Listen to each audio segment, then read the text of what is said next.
Welcome to Payel designer চ্যানেলের পক্ষ থেকে আরও একটি ভিডিও নিয়ে আমি চলে এসেছি। আজ আমি তোমাদেরকে সালোয়ার কাটিং করে দেখাবো। এর জন্য আমি কাপড়টি 4 ভাঁজে ভাঁজ করে নিয়েছি। সবার প্রথমে আমি এখানে একটি লাইন টেনে নিচ্ছি। এই লাইনের পর থেকে আমি আমার ফুল লেন্থের মাপটি নিয়ে নেব। আমি এখানে 36 ইঞ্চি লেন্থ নিচ্ছি এবং তার সঙ্গে 4 ইঞ্চি যোগ করে নিচ্ছি, টোটাল 40 ইঞ্চি।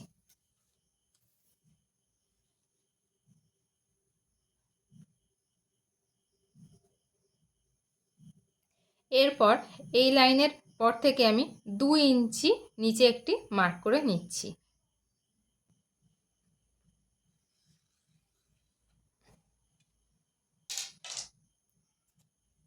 এই 2 ইঞ্চি মার্ক করার পর থেকে আমি আরও একটি মাপ নিয়ে নিচ্ছি, যেটা আমাদের হিপের মাপ।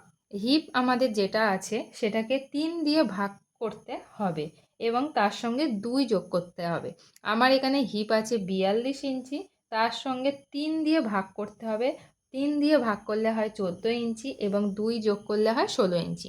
আমি এই 2 ইঞ্চি যে দাগ দিলাম এরপর থেকে 16 ইঞ্চি একটি মার্ক করে নিচ্ছি। এই 16 ইঞ্চি মার্ক করার পর এটাকে আমি অর্ধেক করে নেব। 16কে 2 দিয়ে ভাগ করলে হয় 8। এই 8 ইঞ্চি একটি মার্ক করে নেব।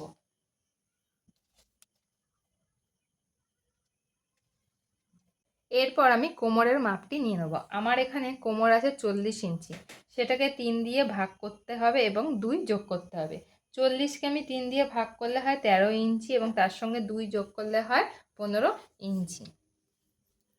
এই মাপটি আমি নিয়ে নিচ্ছি। আমি এখানে আরও 2 ইঞ্চি এক্সট্রা নিয়ে নিচ্ছি।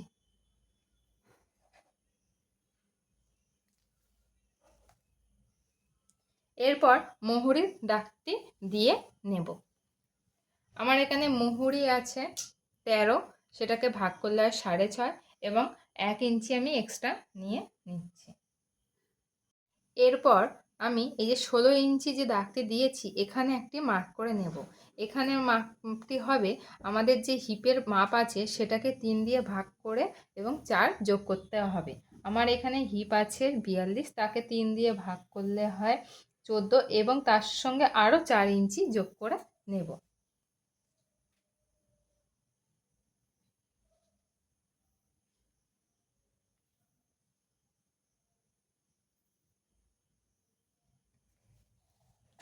এই মাপটি আরও একটু বেশি নিয়ে নিতে পারো তোমরা, যদি হালকা কুচি দিতে পারো। এটা সিম্পল সালোয়ার কাটিং হচ্ছে।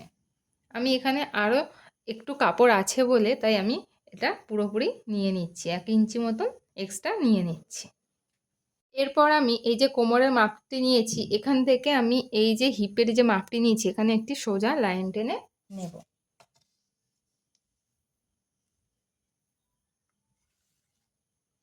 এবং এই যে হিপের যে মাপটি নিয়েছি এখান থেকে আমি এই মুহুরির মাপ যে আছে এখানে একটি সোজা লাইন টেনে নেব।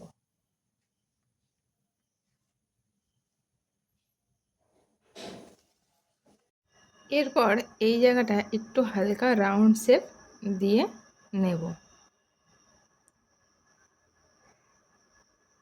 কাটিং করার সময় ঠিক এটি এরকম রাউন্ড শেপ টাইপের হবে।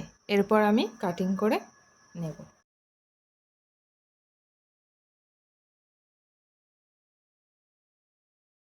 কাটিং করার সময় মনে রাখতে হবে এই লাইনটি কাটিং হয়ে যাবে, কারণ এটা আমাদের ওপরে হিপে থাকবে এবং এইটার সঙ্গে এই নিচের পার্টটি জয়েন্ট হবে।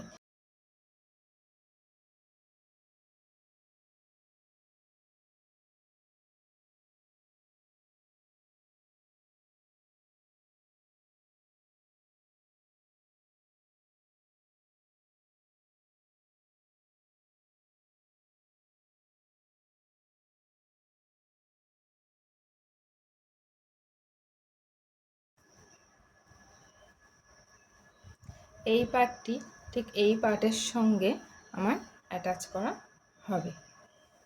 আমার কাটিং হয়ে গেছে, এরপর আমি সেলাই করে নেব। তোমাদের যদি কাটিংটি ভালো লেগে থাকে তাহলে অবশ্যই আমাকে কমেন্ট করো কেমন লাগলো তোমাদের।